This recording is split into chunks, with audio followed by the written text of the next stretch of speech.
The last thing Liam Hayes wrote before he died wasn't a confession. It wasn't a suicide note. It was instructions for a child who didn't exist. A child the police never found. A child whose name appeared nowhere in the investigation files.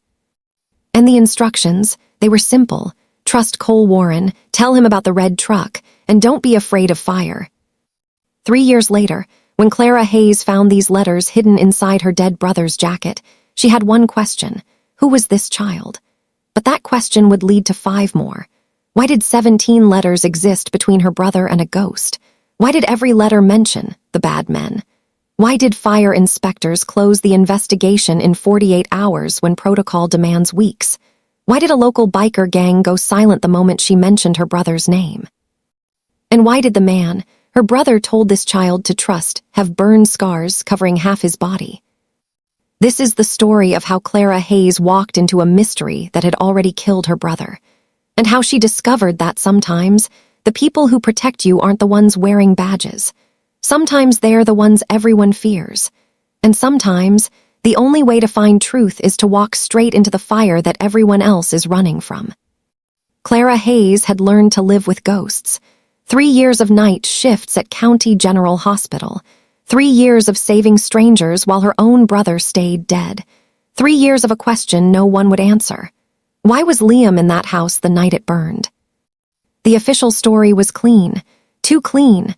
Liam Hayes, age 29, died in an accidental house fire at the abandoned Hartwell farm on Route 7. Smoke inhalation. Trespassing. The fire inspector's report said a cigarette started it. Case closed in 48 hours. But Clara knew her brother. Liam didn't smoke. He didn't trespass. And he was terrified of fire ever since their childhood home had a gas leak that almost killed them both. The idea that he'd carelessly light a cigarette in a dusty old farmhouse made no sense. For 3 years, she'd tried to move on. She threw herself into work. 12-hour shifts, double shifts. Anything to avoid the apartment where Liam's photos watched her from the walls. Anything to avoid the question that kept her awake. Then the box arrived. Police evidence locker, final release of personal effects. She'd filled out the forms months ago and forgotten about them. The box sat on her apartment floor for a week before she could open it. Inside was Liam's leather motorcycle jacket, the one he'd worn every day for 5 years, the one that smelled like motor oil and old leather and her brother. His wallet with his driver's license still inside, that stupid photo where he refused to smile. His keys. A watch that had stopped at 11:47 p.m. Clara lifted the jacket, intending to fold it away, but something felt wrong. The lining hung heavy on one side, uneven. She ran her hand along the inside. There, a tear in the silk lining, sewn shut with clumsy stitches, not factory work. Someone had opened this and sealed it back up. Her fingers found the thread and pulled. Letters spilled into her lap. 17 letters, all on lined notebook paper, all in a child's handwriting, all addressed to her brother. Clara's hands shook as she unfolded the first one. Dear Liam, I heard the sirens again last night. Please don't let them find me. I'm being good like you said. I stay quiet. I don't cry anymore. Is Mom safe? Are you? Eli. Eli? Who was Eli? She opened another. Dear Liam, Uncle Cole says you're not coming back, but I know you will. You promised. The bad men came to the fence again. Uncle Ridge says I'm safe, but I don't feel safe. I only feel safe when you're here. Please come back. Eli. And another. Dear Liam, I had the dream again, the one with the fire and the screaming. Uncle Cole says dreams can't hurt me, but they feel real. I drew you a picture. It's us at the safe place you told me about, the one with the lake. Can we go there when you come back? I miss you. Eli. Clara read all 17 letters, each one more desperate than the last, each one mentioning the bad men and Uncle Cole and Uncle Ridge, each one begging Liam to come back, to stay safe, to not let them find this child. But there was no record of a child at that fire. Clara had read the police report 100 times. One victim, Liam Hayes, male, 29, alone. So who was Eli, and why was he writing letters to her brother? Clara grabbed her laptop and started searching. Eli Hartwell fire victim 2022. Nothing. Missing child Eli Virginia 2022. Nothing that matched. Child survivor Hartwell farm fire. 0 results. This child didn't exist. Not legally, not officially. But these letters were real. Then she found the last letter. Different handwriting, not the child's careful print, adult cursive, her brother's writing. Eli, if you're reading this, something went wrong. Trust Cole Warren. Tell him about the red truck. He knows what it means. Don't be afraid of fire. Fire reveals truth. It burns away the lies. Stay strong, little brother. Liam. Little brother. Liam had called this child little brother. Clara read the letter 3 more times. Each word was deliberate. This wasn't a casual note. This was instruction, emergency protocol. This was Liam knowing he might not make it back. Trust Cole Warren. Tell him about the red truck. She searched the name. Cole Warren, Virginia. Too many results. Cole Warren motorcycle. That narrowed it down. Cole Warren Iron Ravens. There, a news article from 4 years ago. Local firefighter joins motorcycle club after resignation. The photo showed a younger man, clean-shaven, in firefighter dress uniform. The caption read, Cole Ash Warren, 28, resigned from county fire department under undisclosed circumstances. Sources say Warren has joined the Iron Ravens motorcycle club at Ash Hollow. The Iron Ravens. Clara had heard whispers about them. Everyone in the county had. A motorcycle club that operated in the gray spaces between law and lawlessness. They weren't criminals exactly, but they weren't saints either. People said they protected their own. People said they made people disappear. People said if you crossed them, you regretted it. And apparently, they had Eli. Clara pulled up a map. Ash Hollow was 40 minutes away, deep in the forest off Route 7, the same route where her brother had died. She looked at the letters spread across her floor, looked at Liam's jacket, looked at the photo on her wall where 8-year-old Liam held baby Clara, both of them smiling. Liam had walked into a burning house for someone, and she was going to find out why. The drive to Ash Hollow took Clara through forests that seemed to press in from both sides. The GPS lost signal twice. She passed the burned shell of the Hartwell farm and forced herself not to look. When she finally found the turnoff, it was marked only by a wooden sign with a raven carved into it. The dirt road wound through trees for another mile before opening into a compound. Ash Hollow wasn't what Clara expected. She'd imagined something chaotic and threatening. Instead, she found order. Buildings arranged in a careful semicircle. Motorcycles lined up like soldiers. Men working on bikes with the focus of surgeons. A large main building that looked part lodge, part fortress. The moment her car rolled through the open gate, every head turned. Work stopped. Conversations died. 20 men stared at her with identical expressions of suspicion. Clara parked and got out slowly. She clutched Liam's jacket like armor. A massive man approached. 6'4", beard down to his chest, leather vest covered in patches. His eyes carried the weight of command and violence in equal measure. This was a man who gave orders and expected them followed. Lost, his voice was gravel. I'm looking for Cole Warren. The compound went completely silent. Men exchanged glances. Hands moved subtly toward pockets and waistbands. The air changed. Why? The big man stepped closer. Clara lifted her chin. Because my brother Liam Hayes told me to find him, right before he died saving someone you're hiding. She heard the sharp intake of breath from multiple men, saw the way they looked at each other, saw recognition flash across their faces. Liam's name meant something here. A door opened in the main building. A man stepped out. Cole Warren was younger than Clara expected. Early 30s, maybe. Ex-military bearing or firefighter discipline, she couldn't tell which. Dark hair, dark eyes that had seen things they couldn't forget, and burned scars. They ran down the left side of his neck, disappearing under his shirt. His left arm was covered in them, the skin rippled and discolored. He looked at Clara, really looked. Not at her car or her clothes or trying to assess threat. He looked at her face and something in his expression cracked. You have his eyes, Cole said quietly. Liam's eyes. You knew my brother. Yeah, Cole's jaw tightened. I knew him. Then you know why I'm here. You shouldn't be here. My brother died 3 years ago in a fire that makes no sense. I just found 17 letters from a child named Eli hidden in his jacket. Letters begging my brother to protect him from bad men. Letters that mention your name. And the last thing my brother wrote before he died was instructions to trust you. Clara's voice didn't shake. 3 years of holding it together kept it steady. So I'm here, and I'm not leaving until someone tells me the truth. The big man who'd first approached moved between them. Ridge, she's... I know who she is, Cole. Ridge looked at Clara with something between respect and regret. You really Liam's sister. Clara Hayes, he was my only family. Ridge was quiet for a long moment, then he nodded once. Cole, take her inside, let her see. Ridge, we don't. She found the letters, she knows about Eli, and she drove here alone asking questions that could get her killed. Ridge's voice carried absolute authority. She's got her brothers crazy in her. Better she gets answers from us than starts asking around town. Cole looked at Clara for a long moment. She saw the war in his eyes, loyalty to the club versus something else, something that looked like guilt. Finally, he nodded. Come on. Clara followed Cole through the compound. Men watched but didn't speak.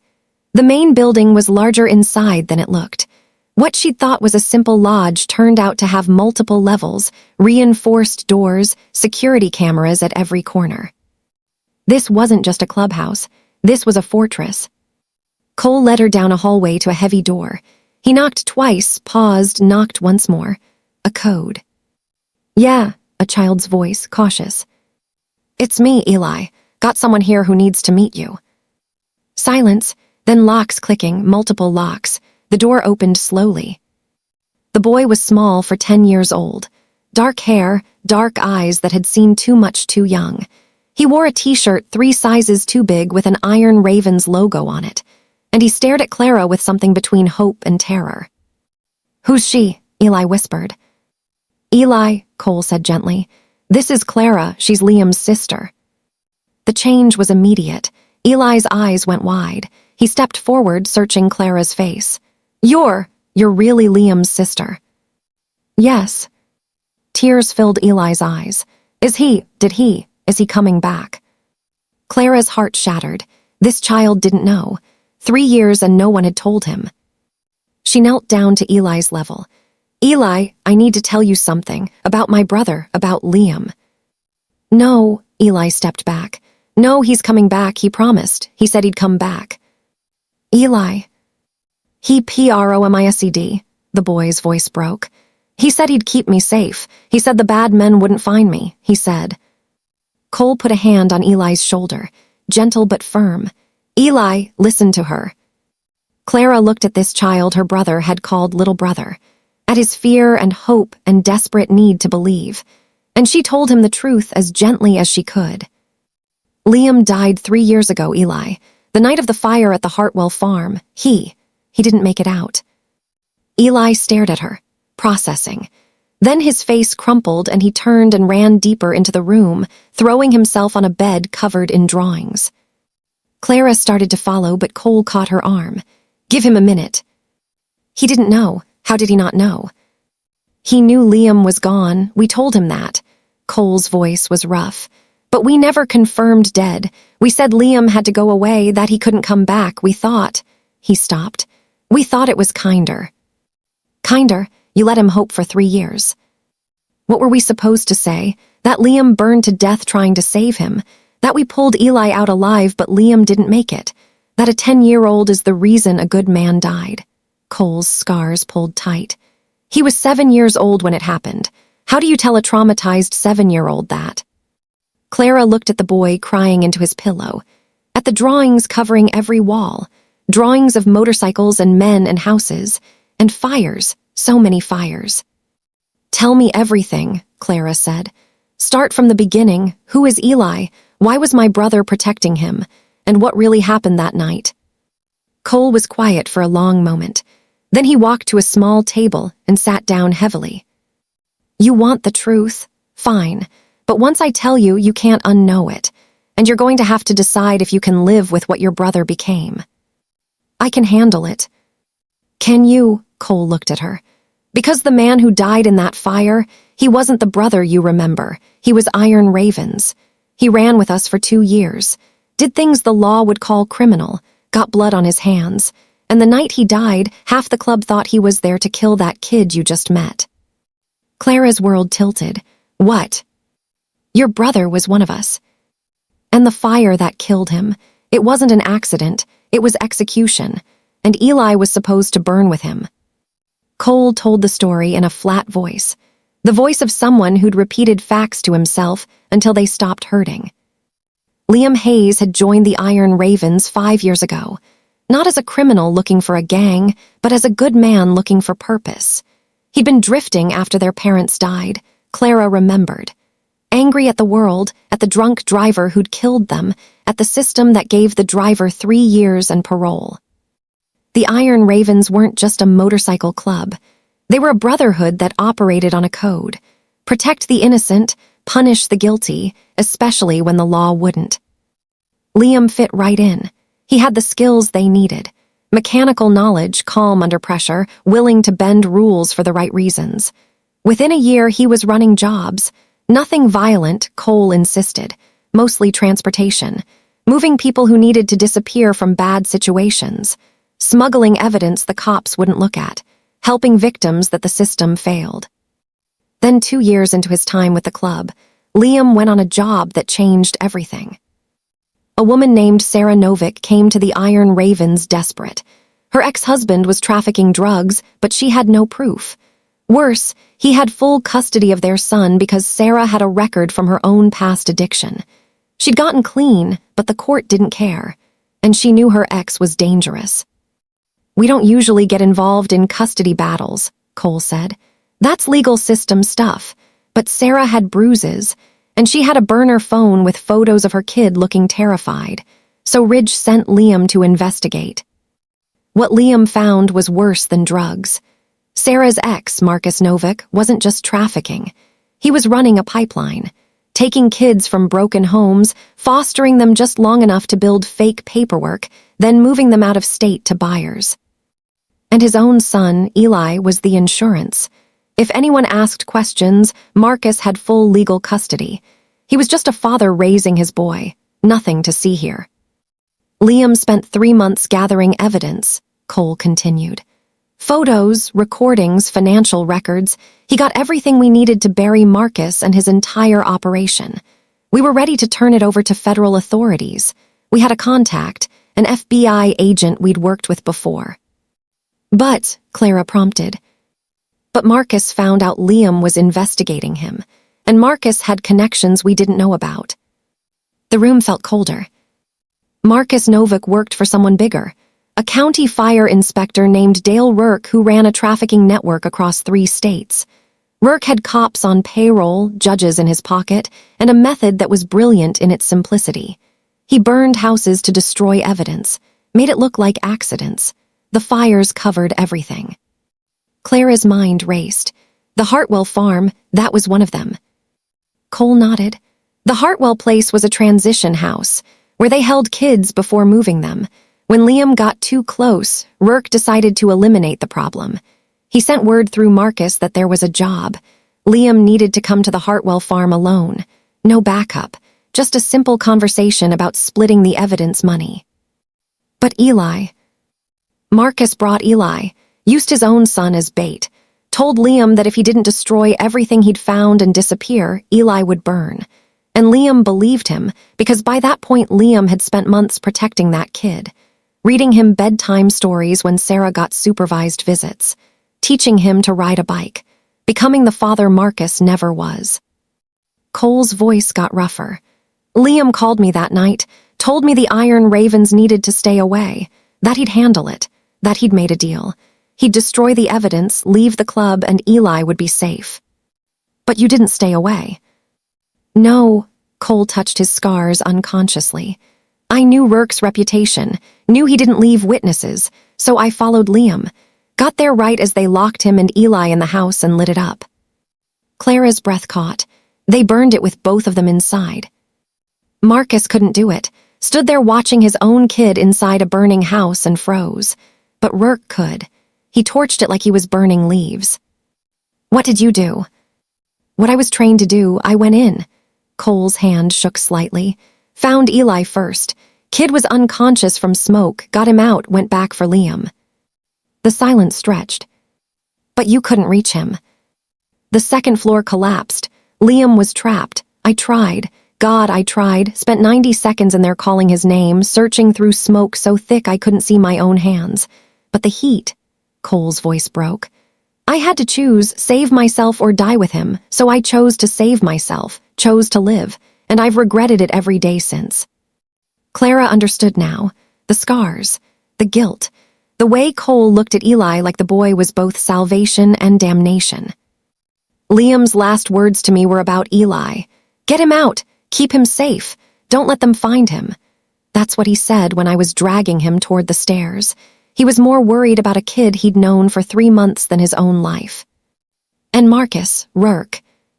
Marcus ran, disappeared that same night. We think Rourke killed him to tie up loose ends. Found his car in a lake 3 months later. Body was never recovered. And Rourke. Cole's expression went dark. Rourke is still the county fire inspector, still has his badges and connections, still burns houses when he needs to clean up messes. We've tried to take him down, tried to gather evidence, but he's protected. Every time we get close, our witnesses disappear or our evidence gets lost in the system. Clara felt rage building, white-hot and clarifying. So he just gets to walk free after murdering my brother. The fire was ruled accidental. Liam was trespassing. No evidence of arson that would hold up in court. Rourke covered his tracks perfectly. And Eli, why keep him here? Why not take him to authorities? Because Eli is a witness to 7 different trafficking cases. Because he knows names and faces that could bring down a network spanning 3 states. Because the moment he goes into the system, he's dead within a week. Cole leaned forward. We keep him here because it's the only place he's safe. The Iron Ravens might be criminals in the eyes of the law, but we protect our own. And Liam made Eli our own with his last breath. Clara looked at Eli, still crying on his bed. At the drawings of fires and motorcycles and men with scarred arms. At this child who'd lost his mother, his father, and his protector all by age 7. I want to see the fire report, Clara said. The official one.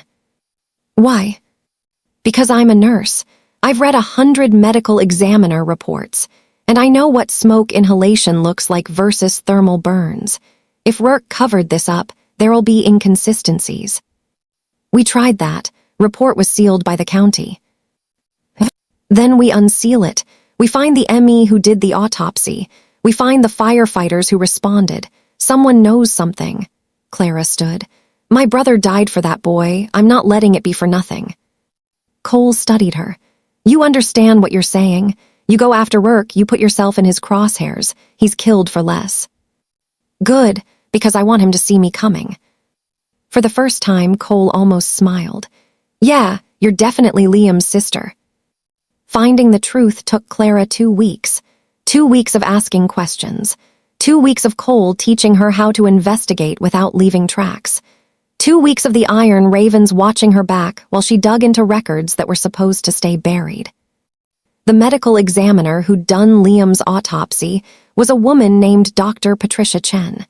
She'd retired 6 months after Liam's death and moved out of state. Clara tracked her to a small clinic in West Virginia. Dr. Chen didn't want to talk at first, but when Clara showed her Liam's photo and asked one specific question, the doctor's resistance crumbled. The smoke inhalation findings were inconsistent with the burn patterns, Dr. Chen said quietly. Your brother had thermal burns, yes, but not consistent with being trapped in a burning building for the duration the fire inspector claimed. The timeline didn't match. What did match? Someone restrained with accelerant-soaked restraints, hands bound behind his back. The burns were concentrated on his wrists and back where he'd been tied to something. He didn't die from breathing smoke. He died from being burned alive while unable to move. Clara felt sick. You're saying he was murdered? I'm saying I noted inconsistencies in my report and was told to amend them or lose my license. Fire Inspector Rourke personally came to my office with photos of my grandchildren, asked if I wanted them to stay safe, so I amended the report. Dr. Chen's hands shook. I've hated myself every day since. I need the original report, the one before you changed it. I don't have it. Dr. Chen. I don't have it because I sent it to the FBI 3 years ago, anonymously, with a note about trafficking and corruption and murders covered up as accidents. And nothing happened. Nothing changed. Your brother's death was still ruled accidental. Rourke still has his job, and I learned that some systems can't be fought. Clara took a breath. Then we go around the system. She found the firefighters next. 6 responders that night. 4 refused to talk. 1 had moved to Alaska. But the last one, a young guy named Danny Reeves, agreed to meet Clara at a diner 2 towns over. I left the department because of that fire, Danny said, stirring his coffee for the 10th time. I knew it was wrong. The whole thing stank. How? The burn patterns. Fire doesn't burn like that naturally. Someone used accelerant in multiple locations to make sure that house went up fast and complete. Professional job. And Rourke shut down any talk of arson investigation within hours. Said it was clearly accidental, case closed. Did you see anyone else there, besides my brother? Danny was quiet. Then he nodded slowly. When we pulled your brother's body out, I checked for survivors, found evidence of another person. Small footprints leading away from the back of the house. Child-sized. But when I reported it, Rourke said I was mistaken, that there was no child, that it was probably animal tracks. But you knew better. Yeah, and I knew if I pushed it, I'd end up in a burned house too. The final piece came from the most unexpected source. A woman named Rachel Domings who worked as a clerk in the county building inspector's office. She called Clara out of nowhere. You're asking questions about Dale Rourke, Rachel said when Clara answered. You should stop. Who is this? Someone who has a daughter. Someone who sees what you're doing and knows how it ends. Stop asking questions and leave town. I can't do that. Rachel was quiet for a long moment. Then she sighed. There's a storage unit, number 237 at Secure Space Storage on Highway 14. It's rented under my daughter's name but paid for by the county using a discretionary fund. That unit has every fire report for the last 10 years, including the unedited versions. The ones that show patterns. The ones that show Rourke has been covering up arsons for a decade. Why are you telling me this? Because my daughter is 11 years old, and last year a girl in her class went missing. Everyone said she ran away, but I saw the fire report from the empty house where they found her backpack, and I saw Rourke's signature on it, ruling it accidental, and I realized what was happening. Rachel's voice shook. I can't fight him. I have a kid to protect, but maybe you can. Maybe someone who's already lost everything can do what I can't. The phone went dead. Clara looked at Cole, who'd been listening on speaker. We need to get to that storage unit. It's a trap, has to be. Maybe, or maybe it's the break we need. Ridge, who joined them, shook his head. You're not going alone. If Rourke knows you're asking questions, he'll be watching that storage unit. Then what do you suggest? Ridge smiled, not a friendly smile, a predatory one. I suggest we take the whole crew, make it clear that you're not some civilian asking questions. You're Iron Raven's family now, and we protect family. The Iron Ravens rolled up to the storage facility at midnight. 15 motorcycles. 15 men who looked like they'd walked out of a nightmare. Leather, chrome, and enough combined criminal records to start a small war. The clerk on duty took one look at them and decided he didn't see anything. Unit 237 was in the back corner. Clara cut the lock with bolt cutters Ridge provided. The door rolled up. Inside were filing cabinets, dozens of them, all organized by year. Spread out, Ridge ordered. We're looking for fire reports with Rourke's signature, anything suspicious, anything that doesn't match the official records.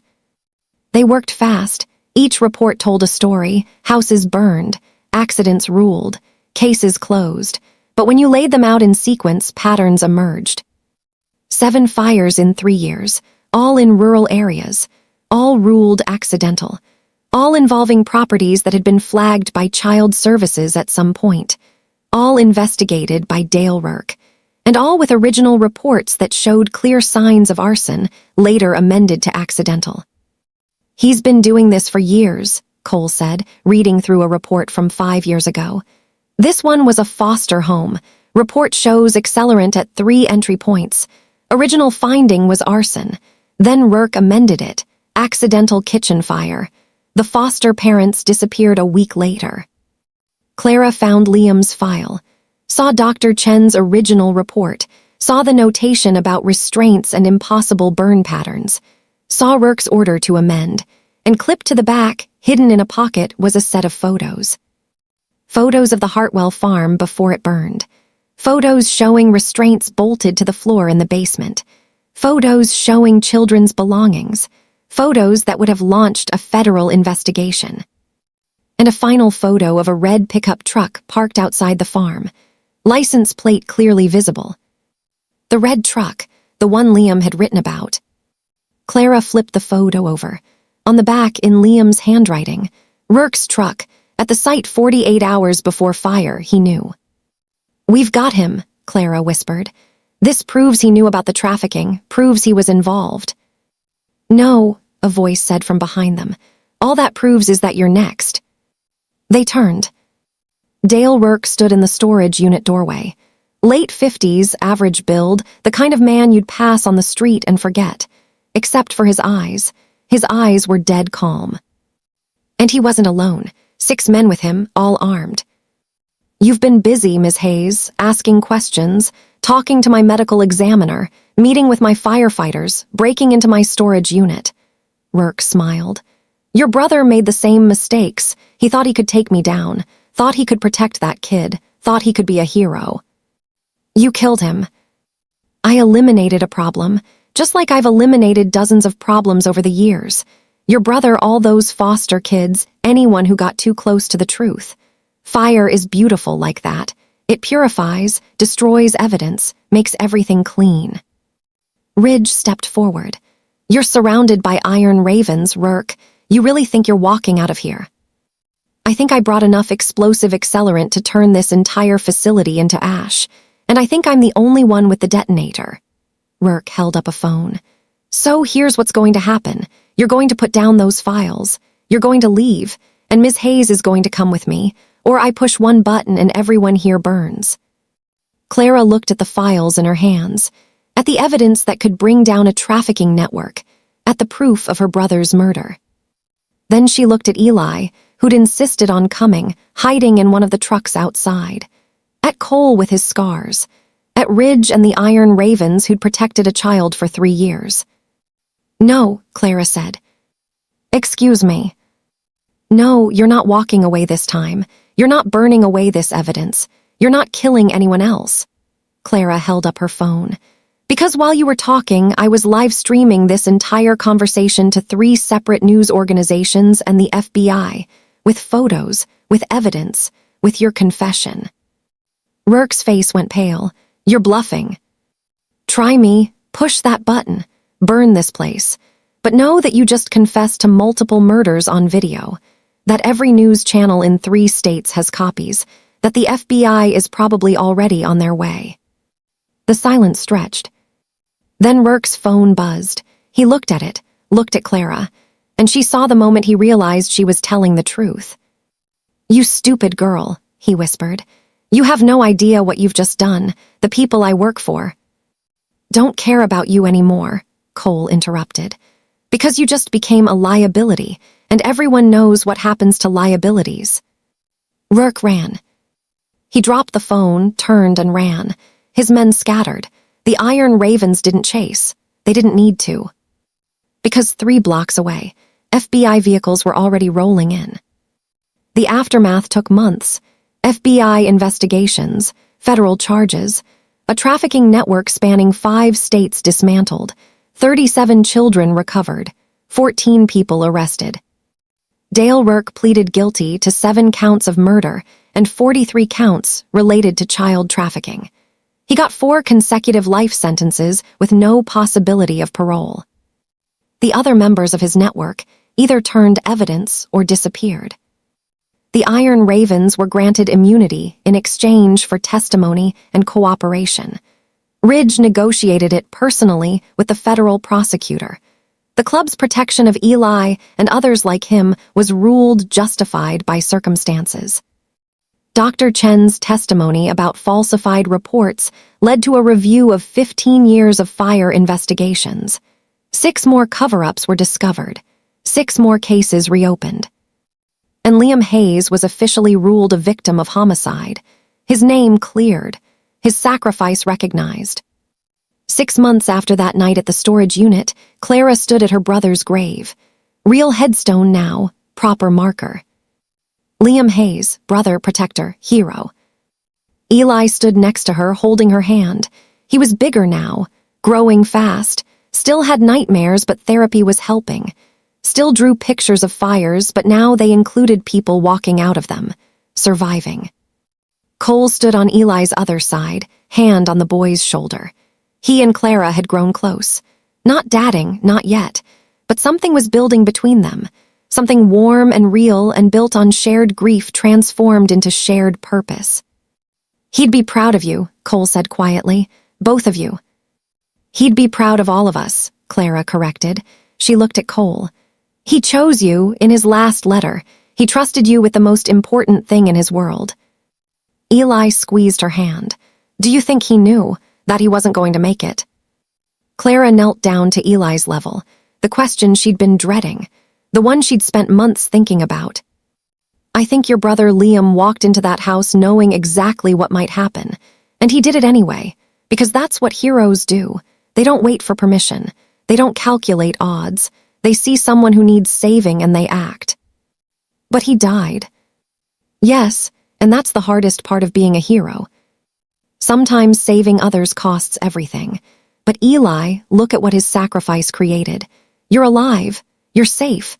37 other kids are safe because we finished what he started. Dale Rourke and his entire network are behind bars. Your brother's death wasn't meaningless. It was the spark that burned down an empire built on hurting children." Eli was quiet for a long moment. Then he reached into his pocket and pulled out a folded piece of paper, one of his drawings. He placed it at the base of Liam's headstone. The drawing showed a man on a motorcycle, surrounded by flames. But the flames weren't consuming him. They were wings, lifting him up. "I used to be afraid of fire," Eli said softly. "But Uncle Cole explained something to me. Fire doesn't just destroy, it also reveals. It burns away the lies and shows the truth. And the truth is that Liam was the best person I ever knew. And even though he's gone, he's still protecting me. Through you, through Uncle Cole, through everyone at Ash Hollow." Clara felt tears on her face. "Yeah, that's exactly right." They stood there in silence for a while. Then Eli looked up at Clara. "Can I ask you something?" "Anything." Would it be okay if I called you sister? I know I'm not really your brother, not by blood. But Liam said family isn't about blood. It's about who walks into the fire for you. And you walked into a fire for me. You risked everything to get justice for Liam and to keep me safe." Clara pulled Eli into a hug. "I would be honored to be your sister." Cole cleared his throat, trying to hide his own emotion. "We should get back. Ridge is making dinner and you know how he gets if we're late." They walked back to the motorcycles. Clara had her own now, a smaller bike, easier to handle. Cole had taught her to ride over the past months, said Liam would have wanted her to know. As they rode back to Ash Hollow, Clara thought about how much had changed.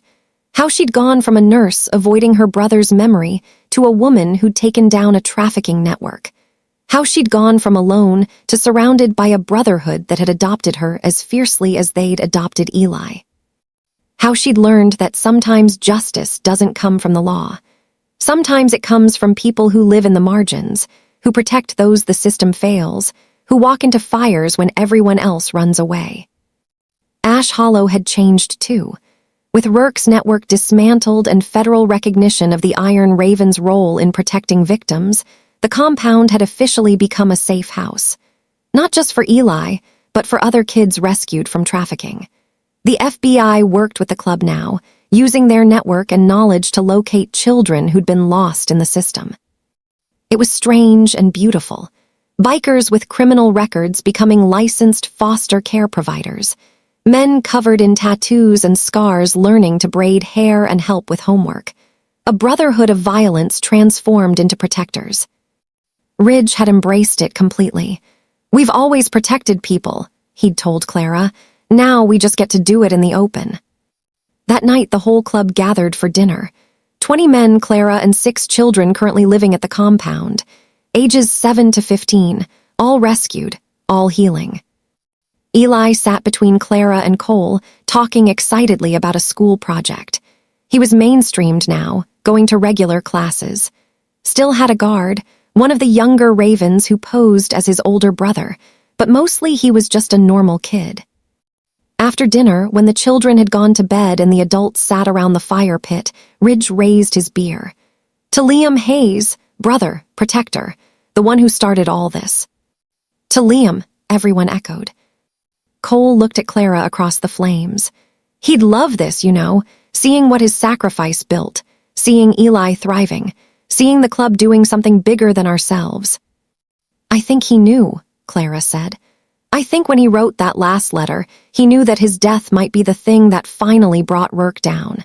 That sometimes the only way to expose evil is to make them show their hand. And the only way to make them show their hand is to give them a target." "Heavy thoughts for a Tuesday night," Ridge said. "True thoughts, though," Cole added. "Liam was always 10 steps ahead, used to drive us crazy.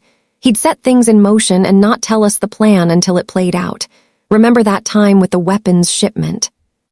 The men laughed, sharing stories. Clara listened, learning about her brother from angles she'd never known. Liam the tactician, Liam the brother, Liam the man who'd found purpose in protecting others. Later, when the fire had burned down to embers and most of the club had gone to bed, Clara and Cole sat alone. "Can I ask you something?" Clara said. "Anything." "Do you think about it, the fire going back in?" Cole touched his scars. "Every day, every single day I think about those 90 seconds, about the choice I made, about whether I could have done something different." "You saved Eli." "I know, and rationally I know I did the only thing I could, but there's a part of me that will always wonder if I could have saved both of them, if I'd been faster, stronger, braver." "You were brave enough, Liam knew that. That's why he trusted you." Cole looked at her. "How do you do it? How do you not hate me? I'm the one who came out alive. I'm the one with scars instead of a grave. How do you look at me and not see the man who let your brother die?" Clara moved closer, put her hand over his scarred one. "I look at you and see the man my brother chose, the man who runs into fires when everyone else runs away, the man who spent 3 years raising a traumatized child because it's what Liam would have wanted, the man who taught me how to investigate, how to fight, how to ride a motorcycle, and how to honor my brother's memory by finishing what he started." "Clara, I look at you and see someone worth saving, someone my brother thought was worth saving, and I think..." She paused, choosing her words carefully. "I think maybe Liam knew exactly what he was doing when he told Eli to trust you. He wasn't just protecting a child, he was protecting you too, giving you a purpose, a reason to keep going when the guilt got too heavy." Cole's eyes were wet. "I miss him every day." "Me too." They sat in comfortable silence, watching the embers glow. "You know what the worst part is?" Cole said eventually. "I'll never get to tell him thank you. Thank you for trusting me. Thank you for giving me Eli. Thank you for turning me from someone who was drowning in guilt into someone who had a reason to keep swimming." "Then tell him now." "What?" Clara gestured to the night sky. "Tell him, he's listening. I don't know if I believe in heaven or afterlife or any of that, but I believe that the people we love leave echoes, and maybe those echoes can hear us." Cole looked up at the stars, was quiet for a long moment, then he spoke. "Liam, brother, I don't know if you can hear me, but if you can, I need you to know something. What you did that night, trusting me with Eli, with your sister, with your legacy, it saved me. I was drowning in guilt and grief, and you threw me a lifeline. You gave me purpose. You made me remember why I became a firefighter in the first place. To save people, to protect the innocent, to walk into the fire when everyone else runs away. His voice got rougher. I promise you, I'll keep Eli safe. I'll help Clara honor your memory. I'll make sure every kid we rescue knows that there are people like you in the world. People who sacrifice everything for strangers. People who prove that heroism isn't about having powers or badges. It's about making the choice to act when action costs everything. Cole wiped his eyes. I miss you, brother, every damn day, but I'm going to make sure your death counted. I'm going to make sure the world you tried to create, the one where kids like Eli are safe, actually exists. That's my promise, and I'll keep it until my last breath. Clara squeezed his hand. In the distance, a breeze moved through the trees, just wind, but it felt like acknowledgement. They sat there until the fire went completely cold. Then they walked inside together, past the rooms where children slept safely, past the photos on the wall that now included Liam's picture surrounded by everyone he'd saved, past the living room where tomorrow morning Eli would do homework and Ridge would burn pancakes and life would continue. Because that was the truth about fire. It destroyed, but what survived was stronger for it. 3 years after that night at the storage unit, Clara stood on a stage at the county courthouse. Federal recognition ceremony. The Iron Ravens Motorcycle Club was being officially commended for their work with trafficking victims. Ridge accepted the award with his usual gruff demeanor, but Clara saw the pride in his eyes, saw it reflected in every face of the Brotherhood. Cole stood next to her in the audience, Eli between them. The boy was 13 now, taller, steadier, still drew pictures, but now they were of futures instead of fires. College applications sat on his desk at home. He wanted to be a social worker, wanted to help kids like him. After the ceremony, a young woman approached Clara. Early 20s, nervous energy. Ms. Hayes, can I talk to you? Of course. The woman looked around nervously. My name is Sophie. I was one of the kids. One of the ones rescued 4 years ago from Rourke's network. I was 15 when they took me. They told me my family didn't want me anymore, that I'd been sold, that no one was coming. Clara's heart hurt. I'm so sorry. But someone did come. The FBI raided the house where they kept us because of the evidence you found, because of your brother's investigation, because you didn't stop asking questions even when it was dangerous. Sophie's eyes filled with tears. I just wanted you to know, I'm in college now, studying criminal justice. I want to be an FBI agent. I want to save kids like me. And it's all because your brother and you didn't give up on us. Clara hugged her. He'd be so proud. We're all so proud. Sophie pulled back, smiling through tears. Thank you for everything, for not letting his death be meaningless, for turning tragedy into justice. After Sophie left, Cole put his arm around Clara. You good? Yeah. Clara watched Sophie walk away, head high, future bright. Yeah, I'm really good. Because that was the other truth about fire. Sometimes from the ashes, something beautiful grows. 5 years after Liam's death, Clara and Cole got married in the field behind Ash Hollow. Simple ceremony. Ridge officiated. Turned out he was ordained online specifically for this. The entire Iron Ravens Brotherhood attended. Eli was Cole's best man. During the vows, Clara spoke directly to her brother's memory. Liam, you brought Cole and me together in the most unlikely way, through tragedy and fire and pain, but also through purpose, through the belief that broken people can still save others, that sometimes the family you choose is stronger than the family you're born to, that walking into the fire is worth it when someone needs saving. She looked at Cole.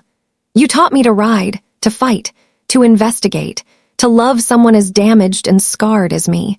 You took a nurse who hid behind hospital walls and turned her into someone brave enough to face monsters, someone strong enough to keep promises to the dead. Then she looked at Eli, now 16 and taller than her. And you taught me that family is a choice, that being a sister means showing up every day, that loving someone means walking through fire for them, literally and figuratively. Finally, she looked at Ridge and the assembled Brotherhood. You all taught me that heroes don't wear capes or badges. Sometimes they wear leather and scars and criminal records. Sometimes they're the people society fears, and sometimes they're the only ones brave enough to protect those who can't protect themselves. There wasn't a dry eye in the field. After the ceremony, as the sun set and the celebration continued, Clara found herself at the edge of the property, looking toward the road where, 5 years ago, she'd driven up full of questions and fear. Eli joined her, thinking about Uncle Liam. Always. Me too. Eli was quiet for a moment. I used to be angry, that he died, that he left me, but I understand now. He didn't leave me. He made sure I'd never be alone. He left me you and Cole and Ridge and everyone here. He turned his death into a foundation I could build a life on. That's beautiful. It's true, Eli looked at her. And I want you to know I'm going to make it count. Every day, every choice, I'm going to make sure his sacrifice wasn't wasted.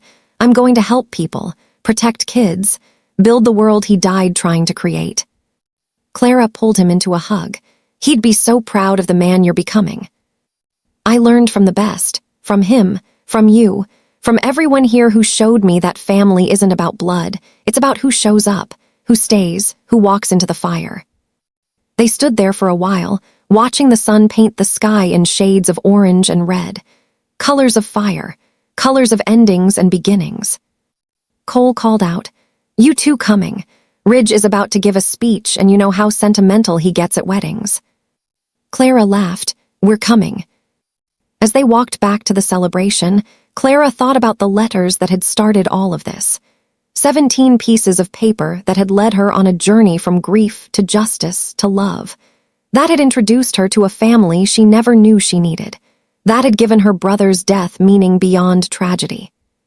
She thought about fire, how it destroys and reveals, how it can take everything and still leave something precious behind, how it had taken her brother but given her a son, a husband, a brotherhood, and a purpose. And she thought about Liam's last words to Eli. Don't be afraid of fire. Fire reveals truth. It burns away the lies. He'd been right. The fire that killed him had burned away a network of lies and corruption, had revealed truth that set 37 children free, had forged a family from strangers and turned tragedy into triumph. Sometimes, Clara realized, the things that destroy us also define us. The fires we walk through don't just leave scars. They leave strength. They leave purpose. They leave evidence that we were brave enough to face the flames. And sometimes, if we're very lucky, they leave love in the ashes. 10 years after Liam's death, Clara stood at a groundbreaking ceremony. The Liam Hayes Foundation was opening its 3rd safe house for trafficking victims. Eli, now 20 years old and in his junior year of college, stood beside her holding the ceremonial shovel. I wish he could see this, Eli said quietly. He can, Clara replied. Every child we save, every family we rebuild, every fire we walk through, he sees it all, because we're carrying him with us. Cole joined them, along with Ridge and the Iron Ravens. Also present were 37 adults who'd been children rescued from Rourke's network. Sophie, now an FBI agent, had organized their attendance. When it was time to speak, Clara addressed the crowd. 10 years ago, my brother Liam Hayes died in a fire trying to protect a child. For 3 years after his death, I thought his sacrifice was meaningless, that he'd died for nothing, that the systems meant to protect us had failed so completely that one good man's death couldn't possibly make a difference. She paused, looking at the assembled crowd, at the survivors, at the children who were now adults building lives and families, at Eli, her son in everything but blood. I was wrong. Liam's death wasn't meaningless. It was a catalyst. It exposed corruption that had thrived in darkness. It united people who would never have met otherwise. It created a family from strangers and a movement from tragedy. And most importantly, it taught us that sometimes the greatest gift we can give is our willingness to walk into the fire for someone else. Clara's voice strengthened. This foundation isn't just about safe houses and resources. It's about carrying forward the belief that every child deserves protection, that every victim deserves justice, that every person has the right to be rescued, no matter who they are or where they come from. It's about proving that one person's choice to act, even at the cost of everything, can change the world. She looked at Eli. My brother saved one child that night, but that one child has become a social worker who will save hundreds, and those hundreds will save thousands, and those thousands will create a world where children don't need saving in the first place. Clara raised her voice, speaking now to her brother's memory. Liam, you asked Eli to trust Cole. You asked us all to walk into the fire. We did, and we're still walking, still fighting, still protecting, because you showed us that heroism isn't about being fearless. It's about being terrified and acting anyway. It's about knowing you might not survive but doing what's right regardless. So this foundation is our promise to you, that your death will echo through every life we touch, that your sacrifice will multiply through every child we save, that your belief in protecting the innocent will outlive all of us and create generations of people who understand that family isn't blood, it's who walks into the fire for you. The crowd erupted in applause. Clara's vision blurred with tears, but they were good tears, healing tears, tears that washed away the last of the grief and left only gratitude. Because Liam hadn't just saved Eli that night. He'd saved all of them, had given them purpose and family and the understanding that some things are worth dying for, and that the people who survive have a responsibility to make sure those deaths count. That night, back at Ash Hollow, Clara found one more letter. She'd been organizing Liam's things for the Foundation Museum and found it tucked in the very bottom of his jacket's inner pocket. Missed all these years. The envelope said, "For Clara, when she's ready." With shaking hands, she opened it. Clara, if you're reading this, I'm gone. And I'm sorry. Sorry for leaving you alone. Sorry for the pain I know my death will cause. Sorry for not being there for all the big moments in your life I promised to attend. But I need you to understand something. I'm not dying for nothing. I'm dying to protect a child who deserves a chance at life. I'm dying to expose evil that's been hiding for too long. I'm dying to prove that some things matter more than survival. You're going to want revenge. I know you. You're going to want to find the people responsible and make them pay. Do it. But don't let revenge consume you. Use it as fuel to build something better. Use my death as a catalyst to protect others. Turn tragedy into purpose. I'm also going to predict something. You're going to meet Cole. He's going to feel responsible for my death. He'll carry guilt that isn't his to carry. Help him. Love him if you can. He's one of the best men I've ever known, and he deserves happiness even if he doesn't think so. And Eli, God, Clara, protect Eli. He's the little brother I never had. The son I never got to father. The future I died to secure. Help him understand that my death wasn't his fault, that he was worth saving, that he matters. Finally, remember what Dad used to say. Hayes' family doesn't run from fires, we run toward them. I'm running toward my fire now, and when your time comes, not for decades, I hope you'll run toward yours, because that's who we are, that's what we do. I love you, sister. Take care of my brothers. Take care of my son. Take care of yourself. And know that wherever I am, I'm proud of you, always have been, always will be. Walk into the fire when it calls. Someone always needs saving. Your brother, Liam. Clara read the letter 3 times. Then she folded it carefully and placed it in a frame. This would go in the foundation, would be the first thing visitors saw, a reminder of why they were there, what they were fighting for, who they were honoring. Cole found her sitting with the letter. He read it over her shoulder. When he finished, he wrapped his arms around her. He knew, Cole said. He knew everything that would happen, how we'd find each other, how we'd build this. He set it all in motion. He was always 10 steps ahead. Yeah, Cole kissed the top of her head. And he was right. You did walk into the fire, we all did, and we came out stronger. Clara leaned back against him. I miss him. I know, me too. But Clara, look at what his death built. Look at what we've created in his name. He's more alive now than if he'd survived that night. His legacy is growing every day. That's a nice thought. It's a true thought. Legacy isn't about living forever. It's about creating something that outlives you. Liam did that, and we're making sure that what he created keeps growing. They sat in comfortable silence. Outside, they could hear Eli laughing with some of the younger kids staying at the compound, could hear Ridge bellowing about dinner, could hear the sounds of family and home and purpose. And Clara realized that Liam had given her more than she'd ever imagined. Not just answers about his death, not just justice for his murder, but a complete transformation. From a woman hiding from life to a woman who built homes for the broken. From someone afraid of loss to someone brave enough to love despite knowing everything eventually ends. Her brother had walked into a fire and burned away everything she thought she knew about strength, family, and sacrifice. And what remained was truth, pure and unbreakable. Some things are worth dying for. Some people are worth walking into fire for. And some legacies burn so bright they light the way for generations.